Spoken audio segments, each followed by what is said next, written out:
Welcome, everybody, yet another episode of the Wrestling vs. the World podcast. If you are enjoying your day, sweet. If not, what the hell ever.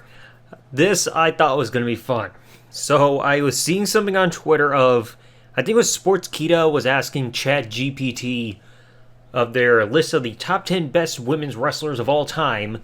So I thought, why not do an episode asking ChatGPT or GPT a question of my own? Because I've got it right here.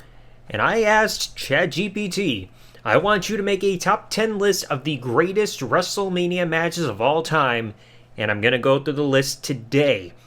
And the response right away is, certainly, WrestleMania has showcased numerous memorable matches throughout its history. While opinions may vary, here is a subjective list of 10 exceptional WrestleMania matches that have left a lasting impact. So I'm going to go in order from 10 to 1. I'm guessing the AI did not listen when I said make a top 10 list. They just gave a list of 10 exceptional WrestleMania matches, so I guess the top 10 part is just thrown out the window. Because even at the bottom it says, please note that this list represents a subjective opinion. There are many other fantastic WrestleMania matches worthy of recognition. So let's go through the list courtesy of this AI project here. So number 10, they have Razor Ramon versus Shawn Michaels from WrestleMania 10. The first WrestleMania ladder match, second ladder match happened on television in WWE history since the concept was brought in 92.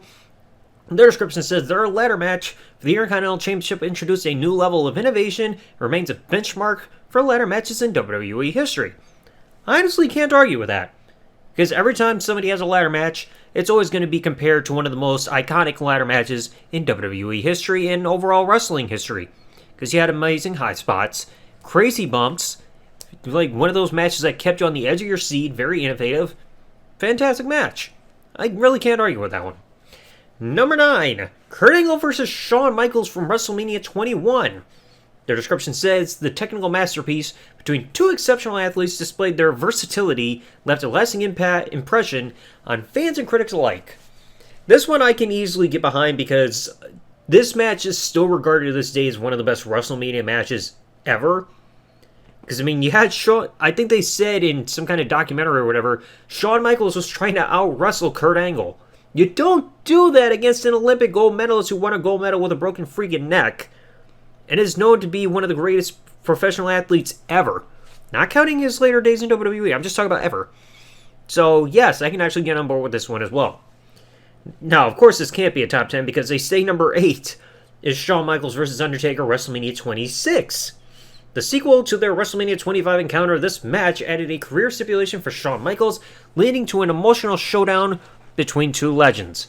Now this, I easily give a 5-star rating. Yeah, the story is better than the WrestleMania 25 match, even though I feel like 25 has that more magical feeling. Because at that point, Shawn Michaels had never lost to The Undertaker one-on-one. But this, I think you could still kind of have an asterisk still a little bit by this match because it was supposed to be the end of Shawn Michaels' career, and he still broke the whole retirement stipulation for whatever reason to have that terrible match in Saudi Arabia. So yeah, it kind of tarnished the legacy there, but I mean, still, this match was unbelievable, and that's why I dedicated a whole episode talking about his road to WrestleMania 26. So I mean, this was an unbelievable match. Now, this one, number 7. They have Edge versus The Undertaker WrestleMania 24, saying this match showcased the storytelling abilities of both wrestlers and featured numerous near falls and high spots, leaving fans on the edge of their seats. There's one thing I have to question, though. ChatGPT said that this was a top 10 list, or at least an overall list, of matches that left a lasting impact. I honestly rarely ever hear anybody truly giving the recognition to this match in comparison to matches like the Money in the Bank ladder match and like Shawn Michaels versus Ric Flair on this evening. I mean, yeah, this was an excellent end to the WrestleMania 24, even though people will probably remember the pyro accident that happened during Undertaker's celebration. Like, I will give it credit saying this was an excellent match. I would give it like maybe 4.5 out of 5 stars if I rated it. But this match, not a whole lot of people look back and say, yeah, this was an amazing main event, because those are things that kind of overshadow this. So, I mean, yeah, it was amazing, but no long-lasting impact when you compare to other WrestleMania main events. Number 6. Now, this one I have to acknowledge because of the significance. The Rock versus Hulk Hogan from WrestleMania 18. The dream match between the two wrestling icons generated an electric atmosphere. Crowd's reaction made this encounter truly special. Yeah, because everybody has to take the fact that the crowd just lit up during this whole match. I mean, you look at Hogan when he was posing down in the early moments of the match, the crowd came unglued. Even in Toronto, because that place is known to be Bizarro World. If you want an example with how Canada can be, look at SummerSlam a couple years later. You'll understand what I mean. But even though Hogan was a heel and The Rock was babyface, you had the opposite reaction. The crowd went nuts, and they had to change up the match just to fit with the crowd, where The Rock had to technically work heel and Hogan as face. But I mean, this icon versus icon, this worked to perfection. Now, number 5, I have a mixed opinion on, though. Shawn Michaels versus Bret Hart, WrestleMania 12. The Iron Man match went the distance. It featured Shawn Michaels' iconic dive from the top rope. I mean, which one? When he kind of did a flying crossbody to Bret on the outside? The contest showcased the in-ring prowess of both competitors. If I had to give this a 5 out of 5-star rating, I would give it like a 4, because honestly, I prefer the Iron Man matches we saw between Brock and Kurt Angle 2003, and even Triple H versus The Rock at Judgment Day 2000 over this. I mean, yeah, it was great, but I mean, the match, even though it went 0-0 and it did tell a story that neither man could best each other at all during that time limit to even get a fall on each other, but the match honestly felt like it dragged on, like, just because of that. Like, 0-0. And one thing I even noted, I think that was even pointed out in a Botchmania episode when Matthew went over this match, Shawn kept working on Bret's left arm the entire match whenever they were doing like wrestles and everything to kill time, and Bret just no-sold it. So it's like, why work on the arm if it's not going to play a factor in the match at all? Because Bret's going to be like, oh, my arm is just perfectly fine. Like, he literally no-sold it the entire time. So, I mean, yeah, it was a great main event for WrestleMania 12, but I would not personally put it in any top 10 lists. Because I honestly feel like it's an overrated match. Still great, but not a 5-star classic. Number 4, The Rock versus Stone Cold Steve Austin from WrestleMania 17, or as OSW Review says, X7. The clash between two of WWE's biggest stars resulted in an intense battle for the WWE Championship, creating an unforgettable WrestleMania moment. If I had to give this a rating, I'd give it like 4 3/4. I feel like the steel chair, like beatdown and everything, kind of made the finish feel a little anticlimactic, so it kind of took me out of it a little bit. Like, yeah, and we can also criticize Stone Cold turning heel because of the booking afterwards. The crowd didn't know what to think of it. They were still cheering Austin, even though he aligned with his longtime rival. But for me, I feel like outside of that finish, this was a superb main event. Yeah, you kind of had to get a little iffy with the near falls and everything out of the finishers and stuff like that, but this main event still worked. Fitting conclusion to the Attitude Era, even though I guess that's subjective because people can't really agree with when the Attitude Era ended. But I mean, this was a fantastic main event. Like I said, if they went with a different finish, like at least getting maybe one more stunner in there rather than just bam, bam, bam, chair shot cover, oh, that's it, it would have had a better finish and wouldn't have felt so like anticlimactic at the end, at least for me. Now, number 3, one of my favorite matches of all time, Ricky the Dragon Steamboat versus Macho Man Randy Savage from WrestleMania 3. Kind of fitting, 3 for 3. Known for its fast-paced and innovative wrestling, this match featured between two technical masters is often considered a blueprint for in-ring storytelling. A match that lasted less than 20 minutes, so many near falls, great story in the build-up with Savage damaging Ricky Steamboat's throw with the guardrail and the ring bell. You had to get George the Animal Steel involved into the match. One of the greatest Intercontinental Championship matches ever. Not just in WrestleMania history, but also in the history of the company. Just mind-blowing. And to think, like, Steamboat, like, this would be the apex of Steamboat's time in the WWE, because afterwards he lost the Intercontinental Championship to take time with his family, and then he was never the same. Thankfully, he got a career renaissance when he went to WCW shortly thereafter, / Jim Crockett Promotions, but this was like the apex of Steamboat's time in WWE, and this was a mind-blowing match. Honestly, if you've never seen it, please watch it. You're gonna love it. Number 2, one of the greatest matches in wrestling history. Bret Hart versus Stone Cold from WrestleMania 13. This legendary submission match elevated Stone Cold's career and showcased the resilience of both competitors. A double turn during the match remains iconic.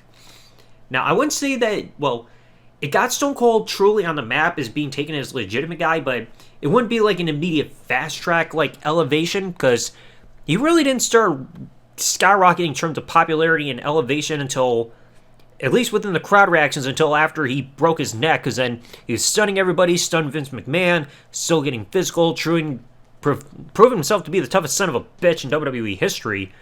But it's just like the crowd kind of started to get behind Stone Cold during the match and even afterwards because they turned face, but it's just like once he broke his neck and still kept going, that was really when he got elevated to really show how tough he was. I mean, the man started walking after he broke his neck. I mean, that's saying something, but I mean, this match put Stone Cold on the map. I mean, fantastic match. The action was amazing, fantastic storytelling, very innovative offense, and that finish was perfection. I mean, Stone Cold, bloody as fuck, knee smashed to oblivion with the steel chair, breaks that sharpshooter on Stone Cold, he's bleeding profusely, temporarily breaks the sharpshooter, doesn't work, get back into position, and Stone Cold chooses to pass out rather than tap out, living up to his word in the bill, saying he will not tap out to Bret Hart's sharpshooter. And that would be it for the match. And afterwards, Bret even said in the Him and Hart Wrestling with Shadows documentary, he's going to do the old school heel thing, and that's to kick the good guy when he's down. And then even backed away from a fight with Ken Shamrock, so got the turn done properly. Now number one of my favorite matches ever. Shawn Michaels Undertaker WrestleMania 25. This match is widely regarded as one of the greatest in WrestleMania history. The dramatic storytelling and breathtaking in-ring action solidified its place at the top. Yes. Now, of course, this match easily, from time to time, people look back on this and remember that this was like the match that popularized the whole thing of finishers meaning nothing. The one defense I can at least give for this match, at least on Undertaker's side, is the only finisher he used more than once in this whole thing was a tombstone. He didn't overdo it with the chokeslam or the Hell's Gate or the Last Ride. And Shawn Michaels, of course, he had to overdo it with Sweet Chin Music because that was his primary finisher at the time. Yeah, he kind of used, I think, the figure four leg lock at one point. He wasn't doing that teardrop suplex that he was using back in the 90s. So, of course, he was going to have to use the one finisher that he's known for. But, I mean, this match, still one of the most breathtaking matches of all time. I remember the first time I saw this, being on vacation. Even though I knew the match's outcome, I was watching it on my netbook, the one that I showed in my, one of my past videos, I can't remember which one, but I remember watching this match, and even though I knew the outcome, it still took my breath away. Easily got you excited, mind-blowing match, and yeah, that dive to the outside by The Undertaker was scary because of the landing, but this match, unbelievable. One of the greatest ever, and easily, I think, even with that top two, I can easily agree, at least in my opinion, that's the right order. I don't know about the rest of those, but I would easily rank Bret Hart Stone Cold as the second best WrestleMania match for me personally, and then number one would be Shawn Undertaker. I mean, maybe I would put their WrestleMania 26 match in number three, but I mean, that top two I can easily agree with. So, I mean, this was kind of a surprising list. Like I said, the only couple matches I question are Shawn Bret, because I honestly feel it's kind of overrated. And 7, and I have to question the whole thing that ChatGPT said was saying that matches that left a lasting impact. I don't think number 7 left that much of a lasting impact to the point where everybody looks back fondly on this match in comparison to other matches that you see on this list. That's just me. I mean, I love the match, but like I just said. So, let me know in the comment section below, what did you all think about what ChatGPT said for this list? Maybe I'll go through other lists just for the fun of it, kind of break some of the stuff down. So, let me know in the comment section below, what did you guys think of ChatGPT's list for the top 10 WrestleMania matches of sorts? Again, that's kind of subjective because it doesn't feel like a top 10 list. It was just like, oh, here's 10 matches I chose. So anyway, let me know in the comment section below. If you guys enjoyed today's episode, please remember, leave a like, subscribe with the bell turned on if you're listening to this on YouTube, or follow if you're listening to this podcast on any other service that this podcast is available on. And I will catch you all in the next episode. Thanks for listening, everybody. Like, comment, subscribe. Peace out, and good day, everybody.